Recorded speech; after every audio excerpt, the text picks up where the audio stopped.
My name is Deeda Seed, and I work with the Center for Biological Diversity and the Stop the Polluting Port Coalition. The Stop the Polluting Port Coalition is um, a loose coalition that's made up of, I think we have now about 15 different groups that are associated with the coalition, and we're working basically to stop the proposed polluting port from being built within Salt Lake City boundaries. The first thing is understanding what the port is, Yeah. and honestly, it has not been very well defined by the policymakers, by the legislators who are promoting it. But essentially, what we understand they're proposing to do is to build 34 million square feet of warehouse space on land that's currently undeveloped on the north side of I-80. And in addition to that, there's some discussion about building a second rail yard, intermodal rail yard out in the northwest quadrant. Right now, there's currently a facility operated by Union Pacific that is not, it's underutilized. So, this whole concept of an inland port was cooked up by people who really hadn't thought it through very carefully. They were just excited about the money-making opportunities, and they didn't really examine the environmental consequences really at all. And so now, what we've learned as of late is that the newly hired Port Board director or Port Authority director, a fellow named Jack Hedge, is basically agreeing with all of our concerns. He's saying, he has experience.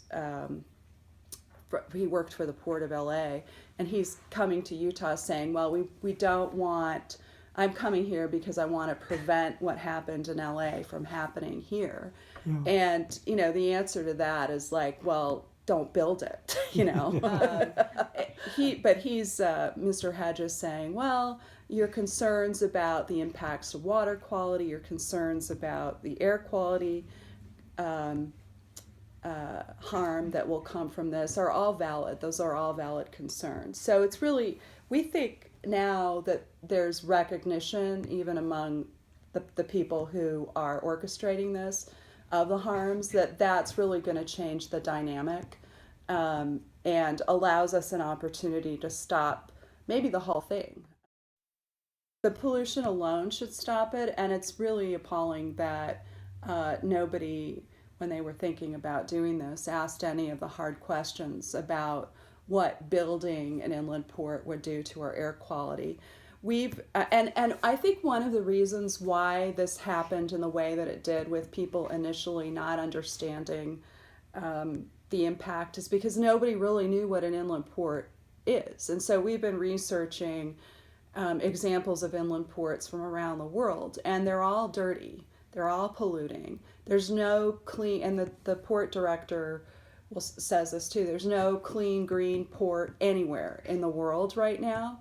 And so, as we started to uncover this research, we were able to counter this narrative had been fed to elected officials, including Salt Lake City council members and the mayor, about how great it would be to have this giant warehouse complex. But the reality is, for example, there's one of the biggest inland ports in the United States is in Elwood, Illinois, just outside of Chicago, and it's devastated that community. They subsidized the development of the inland port, just as we're being asked to do. And the consequence has been truck traffic that has completely destroyed their quality of life. People are getting killed by trucks. The roads are deteriorating, and there's air pollution, and the jobs are terrible.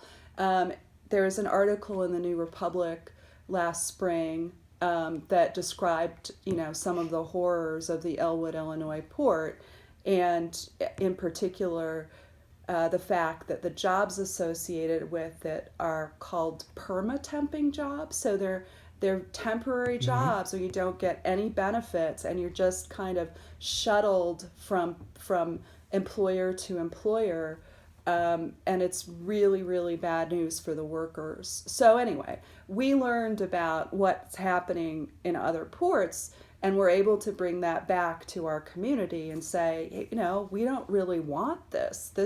We have a very low unemployment rate here. We don't need these really poorly paid, in some cases, dangerous jobs that are associated with an inland port. And the air pollution consequences of this could be huge.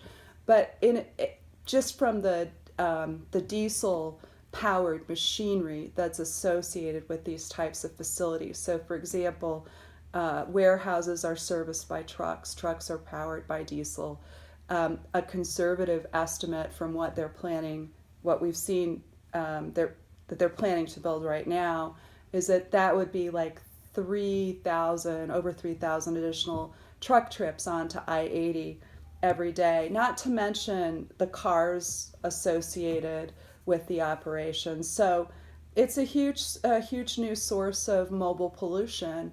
In other parts of the country where there are inland ports, in particular in Southern California, the area around these ports, these inland ports, it's called a diesel death zone because the epidemiological data shows that people are suffering disproportionate, instances of respiratory problems and cancers, and it's just this litany of horror. And it's because of the diesel pollution from all the trucks associated with all the warehouses that are a part of the inland port. So that's a whole set of area of concern